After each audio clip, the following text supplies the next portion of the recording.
Welcome back to Local Ladle. I'm Lila Sparks with East Central Electric Cooperative. Today I have a wonderful special guest. I'm so happy that he's here. He has worked at the White House. He has worked for the U.S. Department of Agriculture. He served 6 terms as an Oklahoma House of Representatives. He's from Kingfisher, and he is now currently the Executive Director of Oklahoma Broadband Office. None other than Mike Sanders. Well, thank you for having me. I'm excited. I've been looking forward to this for a very, very long time. I'm excited.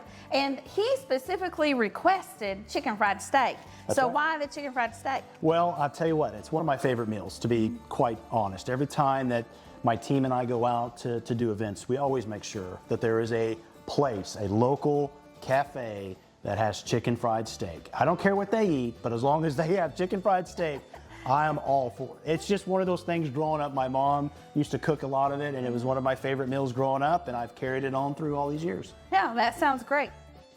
You know, some people don't know, if they're not from Oklahoma, how come it's called chicken fried steak when it's not chicken.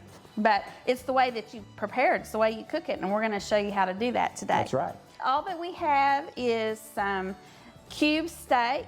You can get it from whatever store is your choice. If it doesn't come pre-tenderized, meaning they ran it through something that pokes holes and kind of broke up the muscles in the meat, you can soak it in milk. And that's what I did last night. I poked some holes in it with a fork and soaked it in milk overnight to tenderize it. So we've got several pieces of good steak that we're going to turn into chicken fried steak. Then I have a couple of cups of just regular flour, nothing special. And I asked Mike what seasoning he likes on his chicken fried steak, and he said throw it all in there. So I did. So I have some regular salt and pepper, a little bit of garlic, a little bit of Cajun seasoning. I'm just gonna dump this in here right now and stir it up real good. You can always season it after the fact, but I like to have a little bit of seasoning in the crust, and the crust is the most important part. That makes it or breaks it.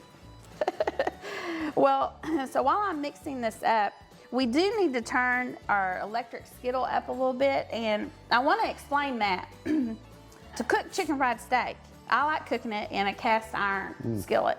If you don't have one, an electric skillet, just any regular skillet that you have at the house, you just want to make sure that you have enough oil in it that it goes halfway up on the sides of the pieces of meat that you choose. So let's just turn the dial up just a little bit.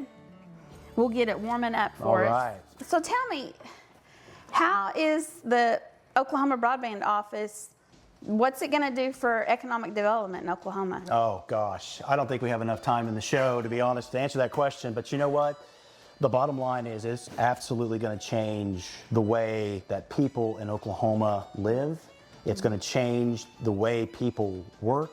It is such a golden opportunity for economic development to bring businesses to rural Oklahoma. You know, one interesting fact is studies have proven that when you have rural communities that have high-speed internet access, they have a 213% increase. Oh. I mean, that's huge numbers. Yeah. 213% increase for brand new startup companies. Now, we're not talking, you know, couple $100,000 a year type companies. We're talking multi-billion-dollar companies. You can start from your kitchen cabinet or your kitchen table, but you've just got to have internet connection. We know this is a life-changing opportunity to change the trajectory of how people live, work, how they receive education, how they receive healthcare even, tourism. Yes. That's, you know, this is one of the most exciting endeavors I've ever been a part of. And it's the only time it's going to happen in my lifetime. And mine too. Mine too. Hey, now the best part, we're getting ready for the crust. All so right. I'm going to pull this flour back here, and I'm going to get a piece of steak, and it's soaked in milk a little bit, but I'm just going to dredge it in this flour. Now you don't want to leave any piece of the steak unturned without getting any flour on it, okay? Cool. That's the best part. And then I always like to dunk it in the milk a second time and then dredge it again. Okay. But I want you to tell me, how are we paying for this broadband expansion? Well, that's a great question. You know, all of the monies that we operate on come from the federal government. This is a federal grant, and we are currently managing 3 programs.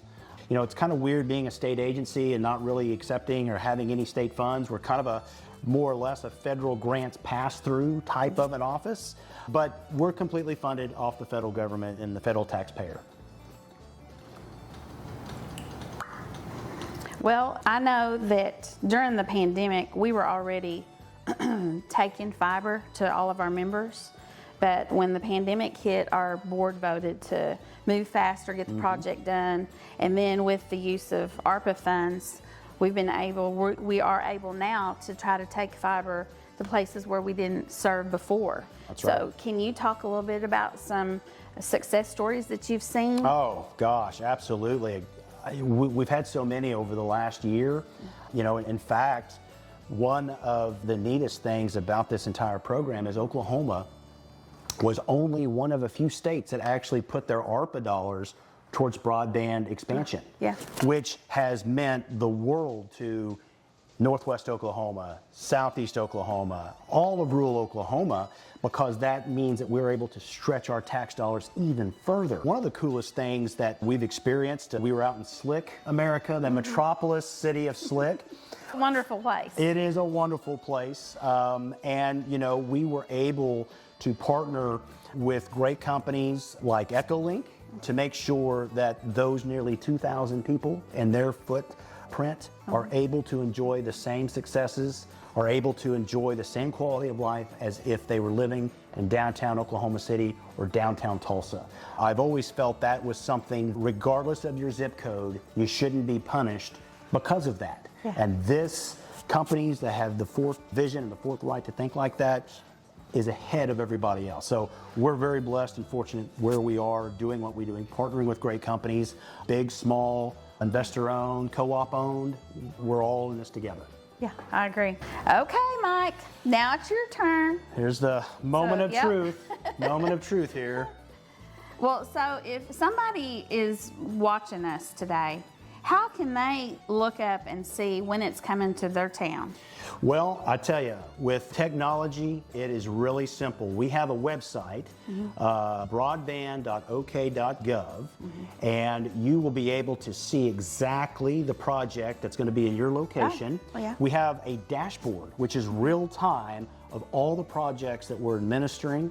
You will see the construction phase, you will see completion phase. So what's interesting is, of the 180 plus projects that we're administering, nearly 65% are already under construction or close to being completed, which is interesting because this project currently is on a time frame. We have to have all of these ARPA projects not only built, but operational by the end of next year. Oh, wow. So everybody is on the clock and we are moving. It is the light speed that we move in at the Oklahoma Broadband Office. That looks good. There You said we it right go. there. All Yeah. right. There we And then go. there's some more in there. Oh gosh. Now we're going to be eating these, right? We're definitely eating. Okay. Yeah. Okay. So it's really simple to access all of this. We make it easy for the consumers or any private citizen in the state of Oklahoma to see. We're very transparent. We're open. We have nothing to hide, but make sure that we spread these tax dollars as long and as far as we possibly can. And what this means is it's going to change the lives of Oklahomans. We're almost ready for the big reveal, okay? Can't wait. Can't wait. So whenever you're cooking chicken fried steak, you want to make sure that you get a platter and that you put some paper towels down because you want it to soak up any excess oil, okay? So we've got our skillet hot. I'm going to take the lid off. Be careful when you're working with something hot. We've got our aprons on. So I'll give you these tongs. All right. And you just want to place it in there slowly. Don't just dump it. Just lay it down in there. Okay, here we go. Now- No one's going to believe me that I've cooked chicken fried steak, by the way. So this is Well, really they will cool. now. They will now. I've been watching you on social media, and I know the places that you've been traveling to. Can you kind of hit on some of those so our viewers will know? Absolutely. There's been so much activity over the last year and a half. In fact, a couple places that come to mind are more of our recent trips. In fact, we were in Tiowa, Oklahoma. Tiowa? Which is way up in northeast Oklahoma, east of Claremore. We were up in that metropolis of Tiowa, And Atlas Broadband was who we were partnering with, a great company. We did it inside of a volunteer fire department, and volunteer fire departments are near and dear to my heart. And so at the end of this great event, we had over 100 folks from the community, from the county, the family. In fact, the gentleman's family, he flew in from overseas, which was really cool. Because as I said before in our earlier segments, we know how this is a life-changing opportunity for these families, but also for the community that they serve. So that was a really fun one. And then recently we went down to Southeast Oklahoma, down in Crowder. Canadian Valley Telephone, Orlean Smith and his family. He owned 3 generations. Yeah, absolutely. And we heard the story when the stories about, you know, his grandfather and his grandmother when they were starting this company. She had the telephone company in their living room. And it was such a cool story. But those are Oklahoma stories. Those are the stories that we want to share and tell, because those are the companies that are making the difference. They're the ones that are putting in their own time, blood, sweat, and tears, and money. Part of this program is the matching component. We can talk about all the federal money that's coming in, but these companies, they have to have some skin in the game too. So they put in their private money, and that's what makes this happen. This is a great public-private partnership, and this is what I love about Oklahomans. This is the Oklahoma standard. Everyone helps everyone, even though we may not know who you are. We're always going to be there. These are stories that need to be told. It's kind of like, of course, I wasn't around back then, but it's kind of like when they were putting electric in. When electric was. Without a doubt. The Electrification Act and how everybody rallied together. And absolutely. Those practices of the 30s, the practices of the highway interstate build out of the 50s. Again, look at that infrastructure, what that meant for, you know, cross-national type of travel or economic reasons and this and that. This is our infrastructure build. It's a different type of infrastructure, as you know, but this is our opportunity, like it was for our grandparents and great-grandparents nearly 100 years ago. So again, exciting time for Oklahoma. Well, that looks good. We got them flipped now. So you mentioned Slick earlier, so tell me more about that. Well, I'll tell you, that was one of our first events, groundbreaking events, and it was great to have Speaker of the House, Kyle Hilbert was there. My good friend, Representative Scott Fettgetter was there as well. I had traveled through Slick before in my past life, but I've never had the opportunity to stay longer than 5 minutes. That was such a great project, partnering with ecoLINK, the wonderful things that they're doing, and that overall project expands to 5 counties. It had nearly $17 million of investment, half from us, the broadband office. The other half, as I said earlier, came from ecoLINK with the matching funds. And nearly 2,000 homes, businesses, farms, and ranches are going to be connected with fiber. And that, I mean, that you can't get any more Oklahoman, more American than that. These look really good. Yeah, they do. You're doing a great job. Well, I've had a great... we lost a little bit of freedom. That's okay. That's okay. We've had a great coach, I can tell you that.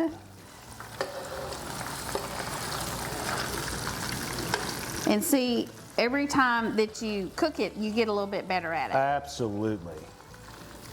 That still looks great. Okay, so you go ahead and put these in there. Okay, can do that. I'm going to set another paper towel up here just to soak up some excess oil. Well, that is looking good, and it smells wonderful. It's too bad y'all can't be here to smell this. Well, I got a question. There's going to be some Oklahomans that we couldn't get to in the first part.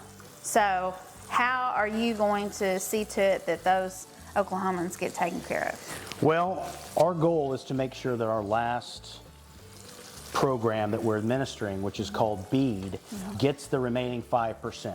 The whole background, the whole reason why this federal program was established was to make sure to reach the most difficult, toughest, and most expensive parts of the state.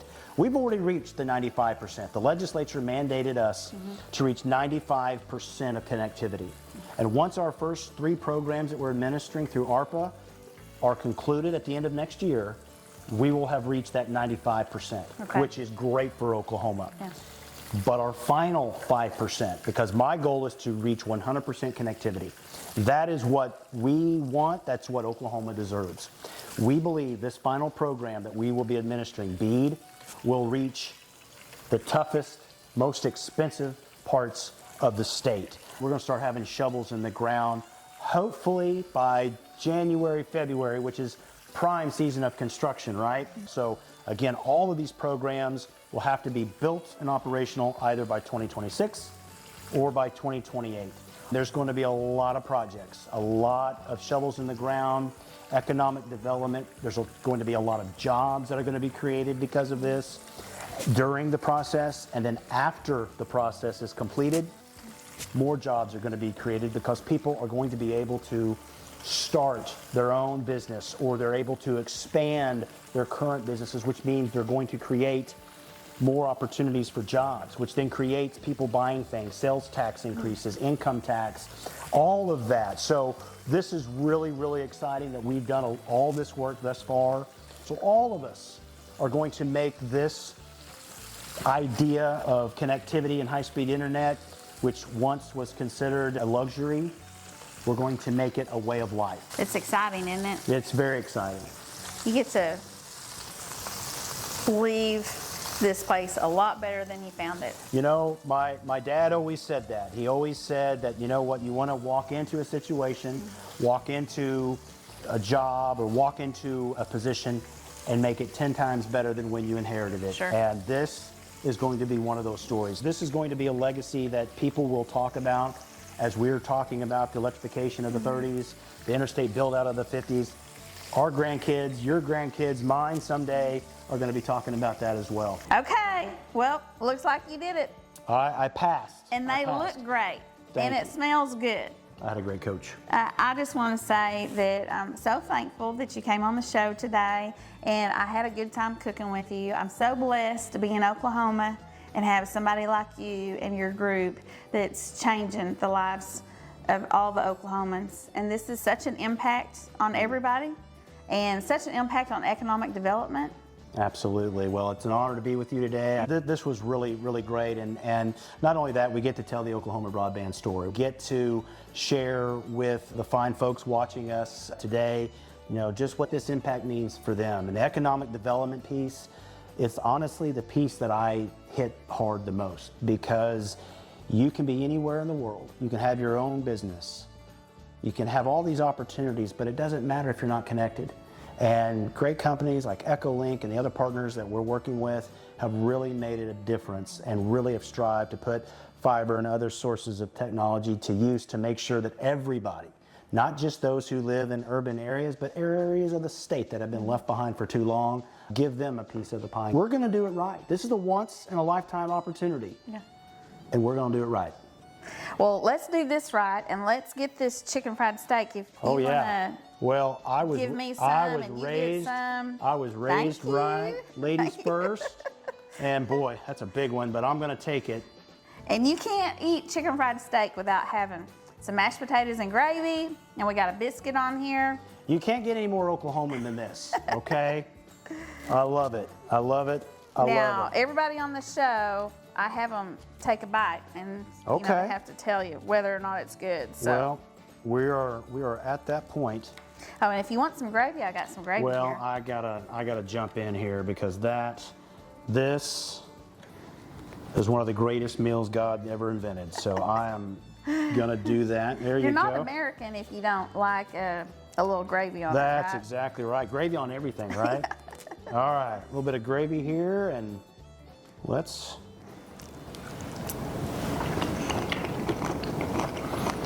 I think we did pretty well.